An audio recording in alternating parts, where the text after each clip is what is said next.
Señal directa. Estamos de regreso en esta primera emisión y como siempre nos da gusto saludar en este espacio a David Gómez Álvarez, quien ya está preparado con su comentario, su opinión. David, muy buenos días, te escuchamos. Buenos días, Belén, buenos días al auditorio de Radio Universidad. Pues para volver a hablar del tema del presupuesto, Belén, esta semana, como se sabe, está por aprobarse el presupuesto de egresos 2020 para el estado de Jalisco. Esto será posiblemente pasado mañana o a más tardar el sábado 15 de diciembre, que es la fecha límite que marca la Constitución, y se aprobará el ejercicio de gasto del próximo año, que ascenderá a un poco más de 122,000 millones de pesos. De nueva cuenta, se trata de un presupuesto histórico, y digo histórico porque es una vez más superior al del año anterior. Y esa ha sido la tendencia, Belén, durante las últimas décadas. Prácticamente desde los 90, el presupuesto ha ido incrementándose de manera muy significativa, muy por encima de la inflación, en torno al 12-10% promedio anual, salvo un año, 2010, por la crisis financiera global de 2009, pero de ahí en fuera, prácticamente todos los estados de la República y los municipios han recibido muchísimas transferencias del gobierno federal, resultado de la bonanza petrolera, de los excedentes petroleros, de la descentralización del gasto y de muchos fondos extraordinarios que se generaron como bolsas para los gobernadores y los alcaldes. Prácticamente, si uno mira el cambio presupuestario de 2005 a 2020, se ha triplicado el presupuesto del Estado y, sin embargo, sigue sin ajustar. El presupuesto es como una cobija que no ajusta para cubrir a todos. Hay jaloneos, lo que cubre a algo descubre a otro y así pues no ajusta. Y es insólito porque cada vez es un presupuesto histórico que rompe récords y sin embargo cada vez pareciera que ajusta para menos. Y claro, porque el presupuesto tiene que afrontar demandas sociales crecientes, problemas públicos complejos, una diversidad de temas que por supuesto no hay presupuesto que ajuste. Por eso tenemos que visibilizar el presupuesto, abrirlo al escrutinio público y sobre todo construir y desarrollar una deliberación pública que nos permita entender este presupuesto, que no es sino una caja negra donde los ciudadanos conocen poco de lo que hay ahí adentro y tendrían que estar mucho más informados de cómo se va a aprobar y no tanto en qué se va a gastar, sino cómo se va a gastar el presupuesto. Insisto, son 122,000 millones de pesos, que es pues muchísimo dinero. No tenemos una dimensión clara de lo que significa y al final del día lo discuten unos pocos. Esta semana, Belén, tanto el colectivo Nuestro Presupuesto como el think tank transversal presentamos análisis sobre el presupuesto. En el caso de Nuestro Presupuesto, un colectivo de más de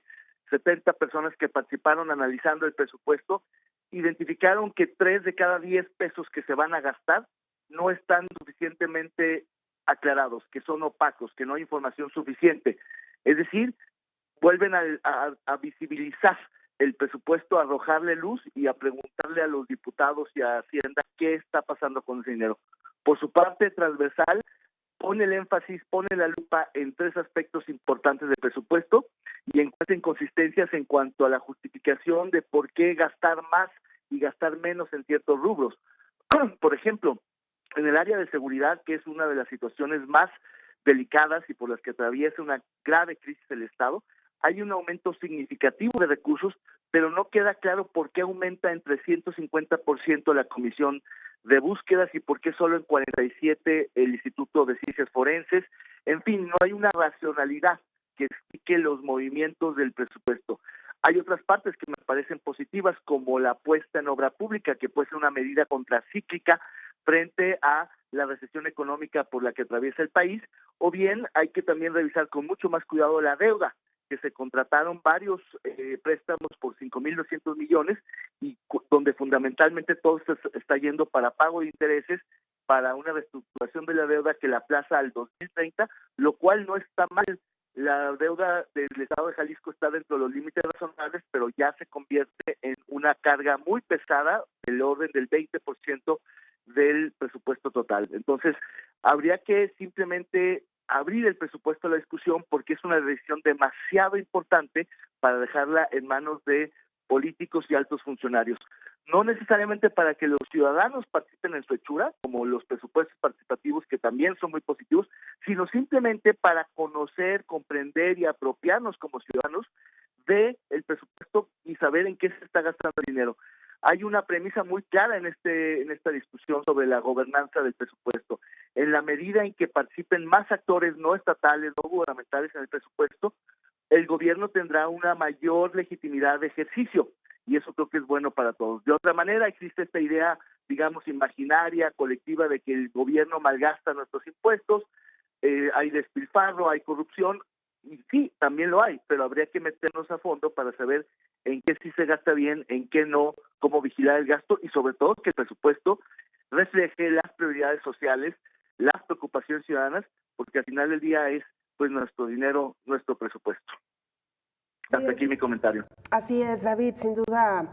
alguna, pues uno de los temas que nos ocupa y nos preocupa hacia el cierre de año, porque se trata pues ni más ni menos de los recursos, de la manera en que se ejercerán los recursos que todos los jaliscienses aportamos a través de nuestros impuestos, las obras que creemos que deberían de ser prioritarias y el debido ejercicio de este recurso, pero además, David, como ya lo mencionabas, la revisión de este trabajo que hacen los legisladores, el garantizar, por una parte, la transparencia por parte de los legisladores y también la vigilancia por parte de los órganos correspondientes para garantizar o por lo menos reducir riesgos de que este presupuesto no será bien ejercido. Así es, y yo creo que ha faltado también una mayor oposición, voces de la oposición que critiquen el presupuesto. Ha habido muy poco debate en el Congreso, prácticamente hay un jaloneo por recursos muy específicos, por partidas muy concretas, pero no hay un debate abierto en torno a la orientación del presupuesto. Y nosotros en Transversal Think Tank lo que analizamos fue la evolución presupuestaria, sobre todo del 18, 19 y 20, porque el 2018 es el último presupuesto del gobierno anterior, el 19, el año en curso, pues es un presupuesto de transición, y finalmente el que están proyectando, el de 2020, ya es un presupuesto que refleja, digamos, las prioridades del nuevo gobierno, la reestructuración de la administración pública, y vemos que hay pues la necesidad de justificar e informar muchos cambios que no están siendo claramente justificados, y creo que hace falta, precisamente como lo dices, un mayor debate en el legislativo para que, digamos, se ventile este tipo de cambios, este tipo de ajustes, porque es importantísimo, pues se trata del dinero de todos, ¿no? David, normalmente el margen que hay ya una vez en el Congreso del Estado de movimientos es bastante pequeño. ¿Ustedes en este sentido advierten que habría algún riesgo de que no quedara cubierto o que no pudiera hacerse algún ajuste que en esta revisión a fondo que hicieron se detectó como importante? No, desde luego que los cambios que tiene no solo el legislativo, sino el propio ejecutivo son cada vez más marginales. Es decir, el gobernador tiene la capacidad de maniobrar en menos del 10% del presupuesto total. La inmensísima mayoría de los recursos son inerciales, son para pago de nómina, vienen etiquetados, están comprometidos, pero en ese 10% justamente nos jugamos aproximadamente 10, 12 mil millones de pesos, que es donde están las apuestas a seguridad, a obra pública, a distintos temas que son los prioritarios en este momento, y dentro de cada área pues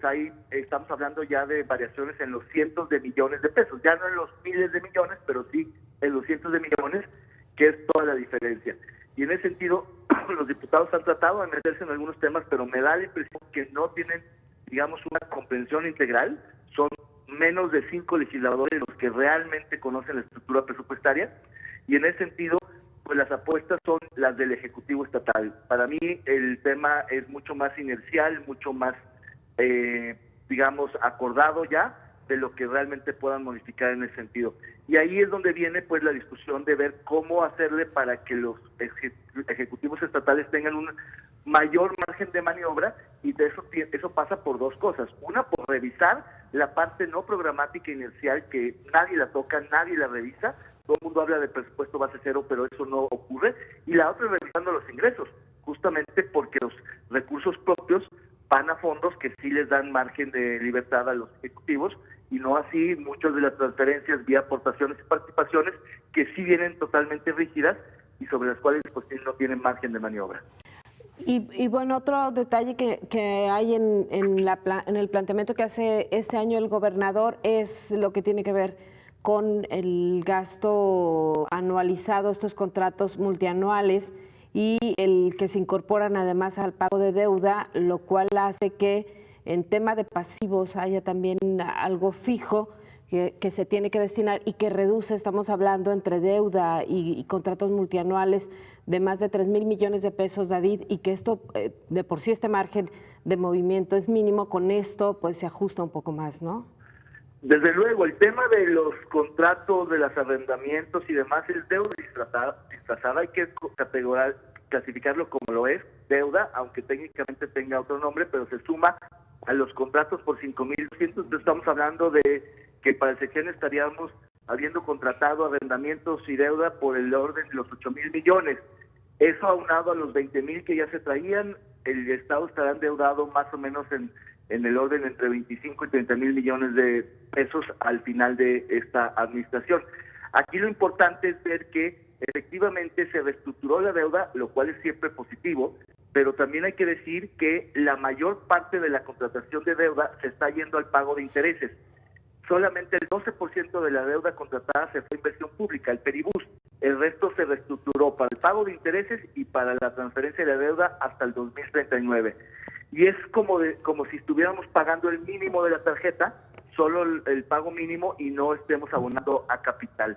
Jalisco tiene una deuda razonable en los márgenes, digamos, de manejo, pero ya significa un 20 y tantos % de su presupuesto y está apalancado precisamente contra participaciones, y en ese sentido pues ya es un poco amarillo, que hay que tener cuidado porque el nivel de endeudamiento está llegando a su límite, de acuerdo a especialistas que dicen que está justamente donde todavía no le pega las calificaciones, pero ya saturó la capacidad de endeudamiento del Estado, al menos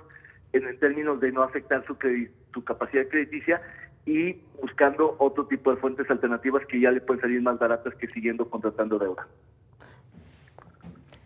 Muy bien, David, muchas gracias. Al contrario, muchas gracias a ustedes y buenos